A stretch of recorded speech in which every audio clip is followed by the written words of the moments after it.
ভোর হলো দৌড় খোলো খোকমনি ওঠরে ওইটাকে জুইশাকে ফুলকপি ছোটরে। তো হ্যালো বন্ধুরা, কেমন আছো সবাই? আশা করি ভালো আছো। আমিও খুব ভালো আছি। তিথি টিম লাভ চ্যানেলে তোমাদের সবাইকে স্বাগত। তো দেখতে পাচ্ছ আমি এখন গাছে জল দিচ্ছি। তো সকালের কাজগুলো আমার হয়ে গেছে। তো আমি এখন রান্নাও বসিয়ে দিয়েছি, রান্না প্রায় হয়ে গেছে। আর এখন গাছে জল দিচ্ছি, কারণ গাছগুলো মানে বেশ দু একদিন থেকে আমি জল দিচ্ছিলাম না। তো দেখলাম গাছগুলো কেমন হয়ে গেছে। তো জল না দিলে গাছের তো জীবন, বলো, মানুষেরও জীবন জল আর গাছেরও জীবন জল। তো আমি এর আগের ব্লগে আমি তোমাদের বলেছি যে গাছ আমাদের খুব পছন্দ। আমাদের বলতে সবারই, আমারও পছন্দ। তো যাই হোক, নিজে হাতে গাছ লাগানো, সেই গাছে যদি ফুল ফোটে আর সেই গাছের ফুল খুব মনের সুখে আনন্দে আমি ঠাকুরকে দেব, তো আমার খুবই সেটাও ভালো লাগে। তো শিলিগুড়ি শহরের ছোট্ট একটি বাড়ি, একটি রুম রেন্টে নিয়ে আমি আমার সংসার সাজিয়ে গুছিয়ে নিয়েছি। তো সেগুলি তোমাদের সঙ্গে আমি শেয়ার করব ব্লগের মাধ্যমে। তো তোমরা প্লিজ আমার ভিডিওটা দেখো আর আমাকে সাপোর্ট করো, আর ভালো লাগলে একটা লাইক করে দিও। তো চলো, সঙ্গে থাকো আর দেখতে থাকো আমার ব্লগটা। তো গাছে জল দিয়ে আমি চলে এসেছি রান্নাঘরে। এই যে আমার রান্না হয়ে গেছে, হাজব্যান্ডের জন্য টিফিনটাও আমি গুছিয়ে ফেলেছি। আজকে রান্না করেছি আমি মাছের ঝোল আর এই যে গাজর আলু ভাজা। তো বেশি ঝামেলা রান্না করিনি সকালবেলা। এই যে বরের জন্য টিফিনে ভাত ভরা হয়ে গেছে, মাছের ঝোল ভরা হয়ে গেছে, এই যে গাজর আলু ভাজা করেছি। আর বড় চলে গেছে, আমি চলে এসেছি এই যে বড় ঘরে। এখন এখানে বিছানাটা গুছাবো। আর আজকে আমার ছেলের পরীক্ষা, আজকে সোমবার, আজকে দুটো হবে। আর আজকে আমার ছেলের লাস্ট পরীক্ষা, মানে ক্লাস 2তে পড়ে, তো তোর 4টা পরীক্ষা। তো শুক্রবারে দুটো হয়েছে, আমি বলেছিলাম তোমাদের। আর আজকে সোমবার, আজকে দুটো হবে, তারপরে শেষ। তো আজকে আবার তাড়াহুড়ো একটু, চটপট আমি বিছানাটা গুছিয়ে ফেলছি, কারণ না হলে দেরি হয়ে যায়। সেদিন একটু দেরি হয়ে গিয়েছিল। তো পরীক্ষার দিন একটু 5-10 মিনিট আগেই যেতে হয়, তাই না? তো বাচ্চা মানুষ, আর যেহেতু আমার ছেলের স্কুলটা একটু মানে মার্কেটের মধ্যে, তো খুব রাস্তায় জ্যাম থাকে। তো আমি আজকে ভেবেছি একটু তাড়াতাড়ি বের হব। তো তাড়াতাড়ি করে বিছানাটা গুছিয়ে আমি স্নানে যাব। স্নান করে এসে পুজো দিয়ে তারপরে আবার ওকে রেডি করব, আমিও রেডি হব। তো রেডি করতে আর পুজো দিতে এগুলো তো সময় লাগবে, তাই না? তো আমি ফটাফট বিছানাটা গুছিয়ে ফেলছি। আর ছেলেকেও বলছি, তোমাকে আমি খেতে দিয়ে নিই, তুমি খেয়ে নাও, আর আমি ততক্ষণ স্নান করে এসে পুজোটা দিয়ে নিই। আর সকালে আমি ঘর মুছে ফেলেছি, ঘর ঝাড়ু দিয়ে ঘরটর মুছে ফেলেছি। তো এখন আমি বিছানাটা ফটাফট গুছিয়ে নিচ্ছি। তো চলো। তো এখানে দেখো আমার বিছানা গোছানো হয়ে গেছে। এখন আমি যাব স্নানে, কারণ স্নান করে এসে আমাকে তাড়াতাড়ি পুজোটা সারতে হবে। তার আগে যে রান্নাঘরের কিছু কাজ ছিল, বাসন মাজা আর গ্যাস মোছা, সেগুলো হয়ে গেছে। তো এখন আমি রান্নাঘরের জানলাটা লাগিয়ে দিচ্ছি, দিয়ে আমি এখন যাব স্নান করে এসে তারপরে পুজোটা দিতে হবে। পুজোটা মানে এমন একটা কাজ, যদি যতক্ষণ না পর্যন্ত পুজো হবে ততক্ষণ মনে হবে যে কি যেন কত বড় একটা কাজ আমার হয়নি। বিশাল বড় স্নান আর পুজো, এই দুটো কাজ যতক্ষণ না হবে ততক্ষণ কিচ্ছু ভালো লাগে না। তো শুধু ছটপট ছটপট লাগে। তো আমি স্নান সেরে চলে এসেছি। এখন আমি এই যে পুজোতে বসলাম। আর এই যে দেখতে পেলে প্রসাদ, সেটা তো সকালে আমি হাজব্যান্ডকে বলেছিলাম, কারণ ঠাকুরের প্রসাদ ছিল না। তো হাজব্যান্ডকে বলেছিলাম যে তুমি নিয়ে এসো কিছু নকুলদানা আর কিশমিশ। তো ও সেটা নিয়ে এসে রেখে গেছে।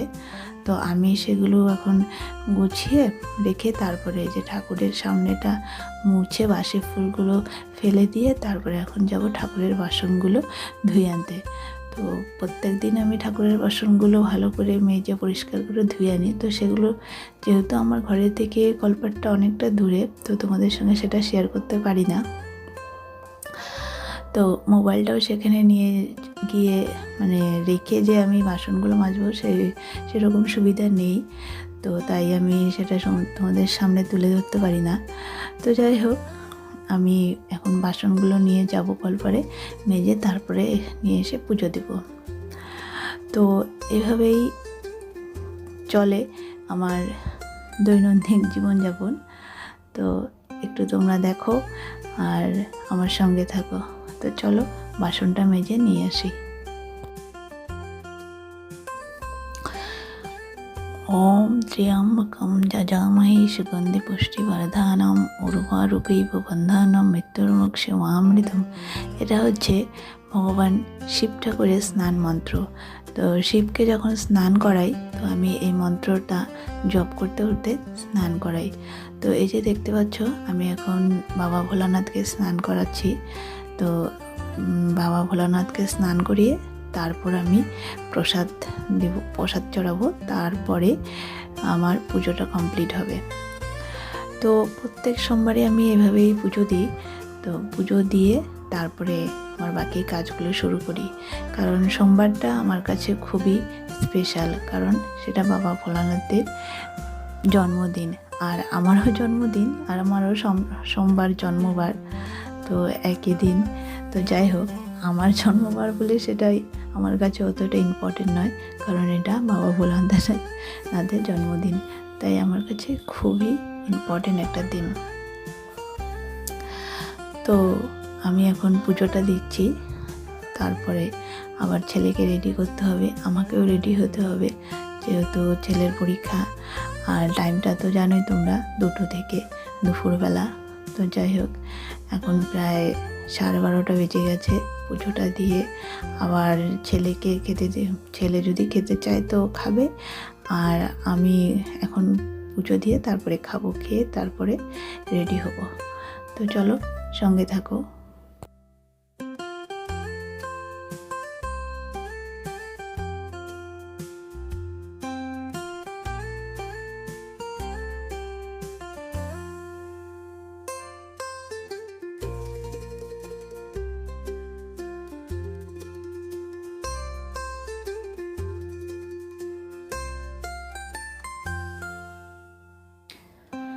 তো খাওয়া দাওয়া সেরে, পুজো দিয়ে খাওয়া দাওয়া সেরে আমরা রেডি হয়ে গেছি। তো দেখতে পেলে আমার ছেলে ওখানে রেডি হয়ে দাঁড়িয়ে আছে, আর আমিও রেডি হয়ে গেছি। এখন সব ঘর তালা দিচ্ছি, 2টো। এই যে এটা রান্নাঘরটা আগে তালা দিব। তো রান্নাঘরে আমি তালা দেওয়ার আগে আমার ফট করে মনে পড়লো আমি তো টাকাটা রান্নাঘরে রেখেছি, তো সেটা তো নিতে ভুলে গেছি। তো সেটা না নিলে তো হবে না, তো তাই ফট করে রান্নাঘরটা আবার খুলে টাকা নিয়ে চলে এলাম। তো পরীক্ষা শেষ আজকে ছেলের। তো বাড়িতে এসে খাওয়া দাওয়া সেরে এই যে দেখতে পাচ্ছ আমার অনুসোনা, মানে আমার ভাস্তি, ও চলে এসেছে আমাদের বাড়িতে ঘুরতে। তো আমি ভাবলাম যে যেহেতু ছেলেরও পরীক্ষা শেষ আর অনু এসেছে, তা আমি কোথায় আর ঘুরতে নিয়ে যাবো, সামনের যে একটা বিল্ডিং বাড়ি আছে, তো সেখানে একটা ছাদ আছে, ওই ছাদে ওদের দুজনকে বিকেলে নিয়ে গেছি ঘুরতে। তো ওই যে দুষ্টুমি করছে দুজন মিলে, আমার ছেলে ওই যে এদিক ওদিক দৌড়াচ্ছে, আর ছেলের সঙ্গে সঙ্গে অনুও দৌড়াচ্ছে। আর এই যে দেখতে পাচ্ছ চারপাশটা কত সুন্দর, মানে ছাদের থেকে মানে চারপাশটা একটা আলাদাই সৌন্দর্য। আর ওই যে ওইখানে ওটা হচ্ছে আমাদের পেট্রোল পাম্প। তো এখন রাত্রি 9টা বেজে গেছে, আমি রান্নাঘরে চলে এসেছি। দেখতে পাচ্ছ রান্নাঘরে বেসিনে অনেক বাসনও রয়েছে। আর এই যে আমার হাজব্যান্ড আজকে হাটে গিয়েছিলো, আজকে সোমবার আমাদের এখানে এক জায়গায় হাট বসে, 2-3 জায়গায় হাট বসে। তো যে সোমবার আর শুক্রবার যেখানে হাট বসে সেই হাটটায় আমরা বেশিরভাগ যাই। তো আজকে সোমবার, সেই হাটে গিয়েছিল আমার হাজব্যান্ড। তো হাটে থেকে কী কী সবজি এনেছে তারাও দেখাচ্ছি, যে পালং শাক আর এই যে কাঁঠাল আর আলু, তারপরে কোয়াশ, এই যে বেগুন আর টমেটো আর হচ্ছে বাঁধাকপি আর এই যে মিষ্টি কুমড়া, এটা পুঁই শাক দিয়ে মিষ্টি কুমড়ার তরকারি আমার ভালো লাগে, তো সেটাই এনেছে। তো আর রাত্রে আজকে রান্না করব কাঁঠালের তরকারি, কারণ কাঁঠালের তরকারি আমার মনে হয় একটু ঝামেলা, কারণ একটু সময় নিয়ে রান্না করতে হয়, মাংসর মতো মশলাও দিতে হয় সেরকম। তো রাত্রে যেহেতু কোনো মানে সময়ের কোনো ইস্যু নেই, তো আমি ভাবলাম যে রাত্রে করে ফেলি। আমার হাজব্যান্ড বললো যে রাত্রেই করো। তো আমি রাত্রে কাঁঠালের তরকারি করব, ভাত করব, আর ছেলের জন্য ডিমের মামলেট করব, কারণ ছেলে তো সেরকম কাঁঠালের তরকারি পছন্দ করে না। তো ওকে একটু ঝোল আর আলু দিয়ে ভাত মেখে দেবো, আর হচ্ছে ডিমটা অমলেট করে দেব। তো আজকে রান্নাটা আমি এখন বসিয়ে দেব, সবজিগুলো গুছিয়ে রেখে রান্নাটা বসিয়ে দেব, কারণ সকালে অনেক কাজ আছে আরও। তো এই যে দেখতে পাচ্ছ সবজিগুলো আমি ফটাফট গুছিয়ে নিচ্ছি, তারপরেই আমি ভাতটা বসিয়ে দেবো। ভাতটা বসিয়ে দিয়ে মশলা করবো আর বেসিনে বাসনগুলোও মাজবো। মেজে নিয়ে তারপরে রান্নাটা সেরে ছেলেকে তাড়াতাড়ি খেতে দিতে হবে, কারণ ওর তো খিদে পেয়ে গেছে। সেই দুপুরে পরীক্ষা দিতে যাওয়ার সময় খেয়ে গেছিলো, এসে আর কিছু খায়নি। তো তার জন্য বেশি দেরি করা যাবে না। তো চলো আজকের ব্লগটা এই পর্যন্তই। সবাই ভালো থেকো, সুস্থ থেকো, আবার দেখা হচ্ছে নেক্সট নতুন একটা ব্লগে।